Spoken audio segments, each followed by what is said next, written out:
Os vulcões são aberturas na crosta terrestre formadas pelo choque das placas tectônicas. O movimento convergente, ou seja, de choque, entre elas deram origem a dobras na crosta, que posteriormente formarão as ilhas vulcânicas nas zonas de limite entre as placas há milhões de anos.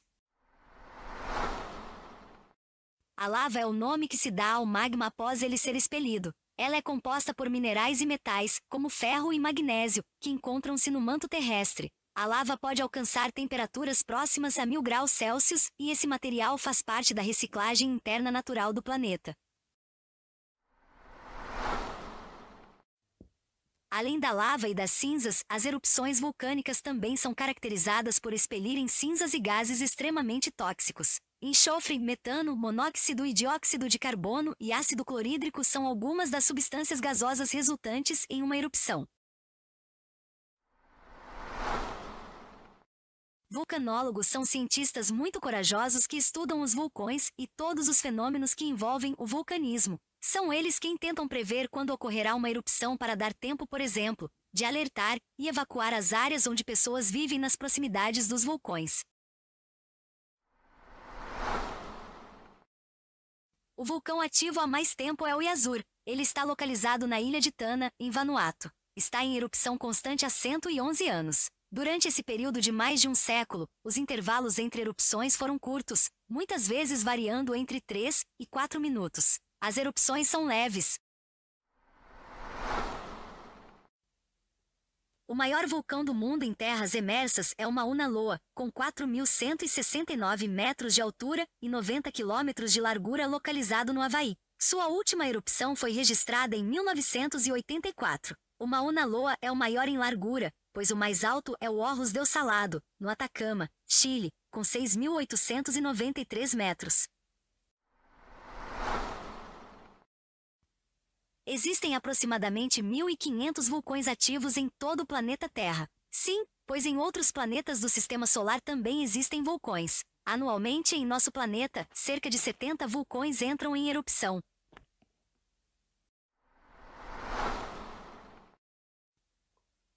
A doença causada por respirar cinzas vulcânicas chama-se pneumo-ultramicroscópico-silicovulcanoconiótico, que, aliás, é a maior palavra da língua portuguesa. A erupção vulcânica que causou o maior número de vítimas fatais ocorreu em Tambora, em 1815, e matou em torno de 100.000 pessoas na Indonésia. Ela escureceu os céus no outro lado do planeta.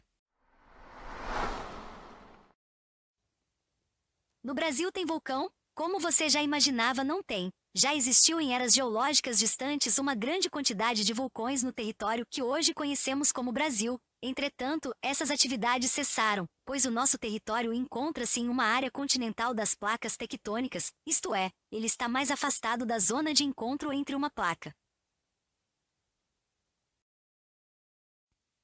Fatos interessantes esses sobre vulcões, não é? Mas ainda bem que o nosso país se encontra livre deles.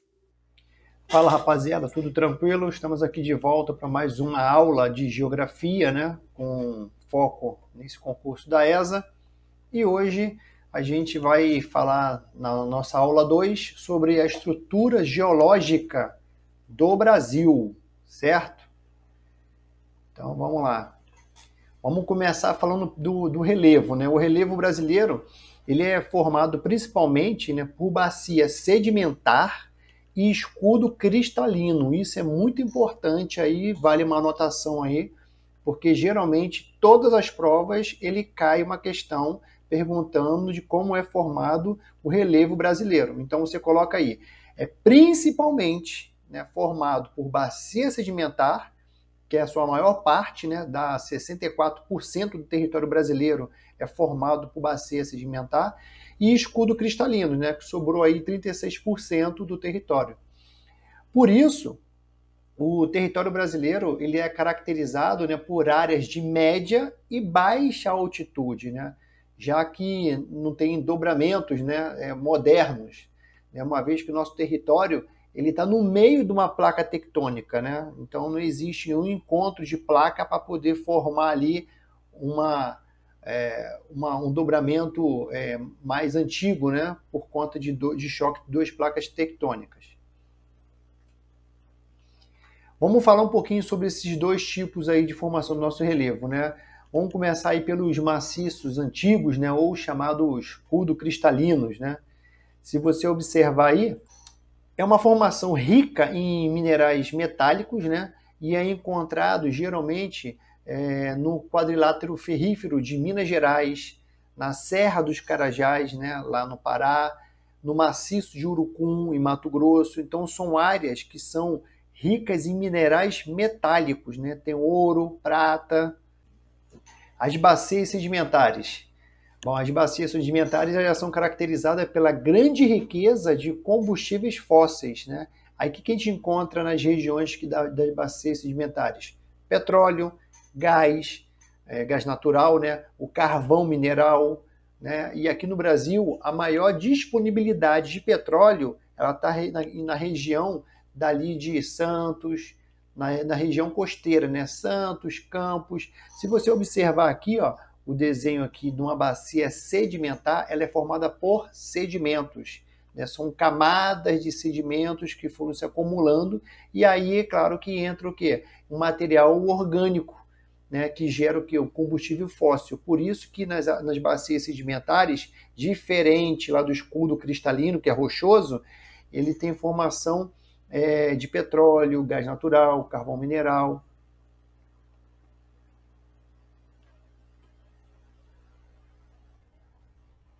E vamos falar um pouquinho sobre a classificação, né, do relevo, né, aqui do Brasil, né, o nosso relevo brasileiro. Nós temos aqui o Planalto, certo? Que são áreas de médias a altas altitudes, né, não altura, altitudes, porque a diferença entre altitude e altura é que a altitude nós estamos falando com relação ao nível médio do mar. O Planalto ele tem a sua superfície irregular, né? O predomínio dele é por conta de um processo de erosão, e de acordo com essa classificação, as áreas de Planalto do Brasil, nós encontramos 11 unidades de relevo considerados Planalto, tá? Então, Planalto são áreas de médias a altas latitudes, com superfícies irregulares, e acontece por conta da erosão. Planícies, superfície geralmente plana e de baixa altitude, né? Aí tu pode lembrar do quê? De um Pantanal. O Pantanal é uma grande planície, né? Que é formada a partir de acúmulo de sedimentos que saiu lá do planalto, da erosão, né? E que geralmente tem origem marinha, lacustre, né? Que é de lagos, ou fluvial, dos rios.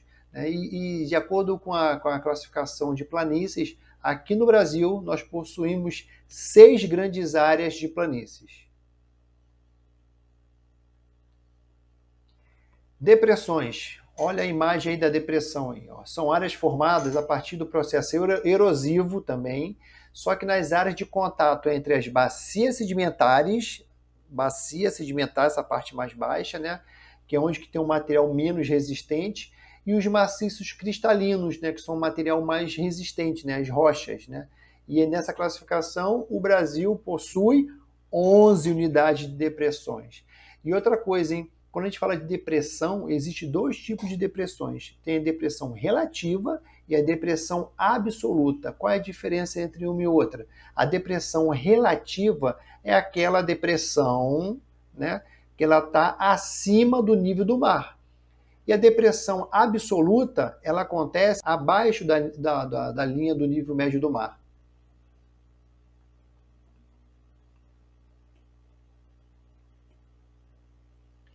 Mas não só dessas formas de relevo que vive o Brasil, né, que é formado o nosso relevo brasileiro. Existem outras formas de relevo que nós vamos também conhecer e anotar, importante para a nossa prova.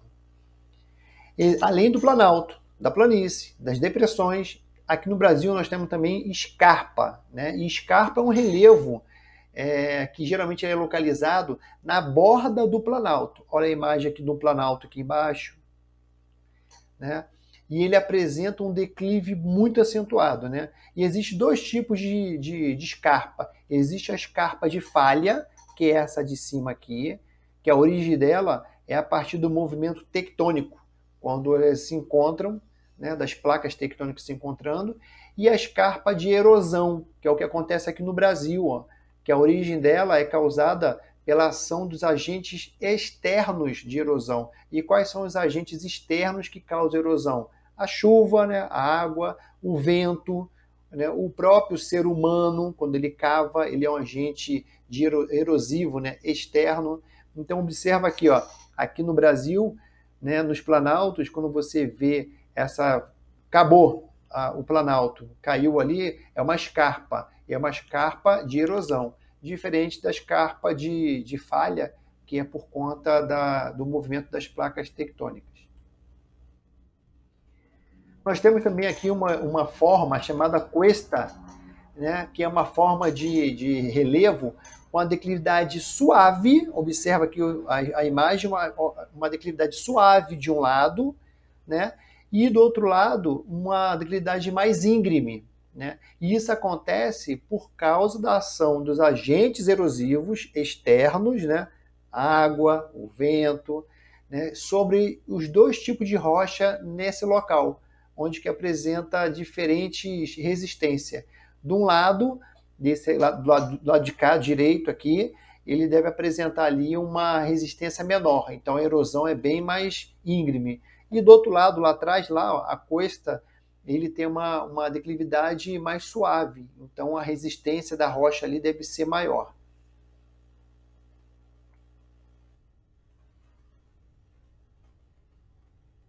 Temos a chapada, né, que para muitos isso aí já não é mais uma novidade, alguns já conhecem, já inclusive em loco, já foram em algum passeio, né, de trilha, cachoeira, né, pelas chapadas, né, que é um relevo de altitude considerável, né, tem um formato tabular, ele parece uma mesa, né, e a encosta dele é escarpada. Lembra da escarpa? Então, formato tabular, como mesa, e encostas escarpadas. E onde é que a gente encontra isso aqui no Brasil? Geralmente na região do Nordeste, né, e aqui no nosso Centro-Oeste.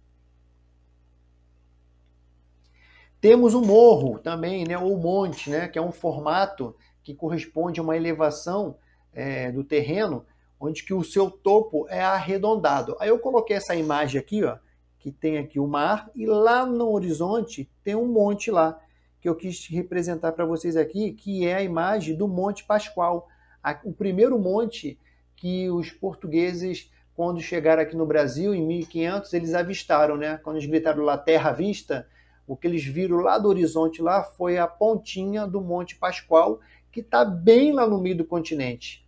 Ele está bem lá no meio lá. E ó, observa aí como é que ele é.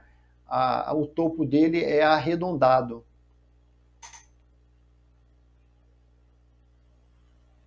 Temos a montanha, né? A montanha é um relevo destacado, né? Com um cume muito bem definido e, na maioria das vezes, tem origem associada ao choque entre duas placas tectônicas, né?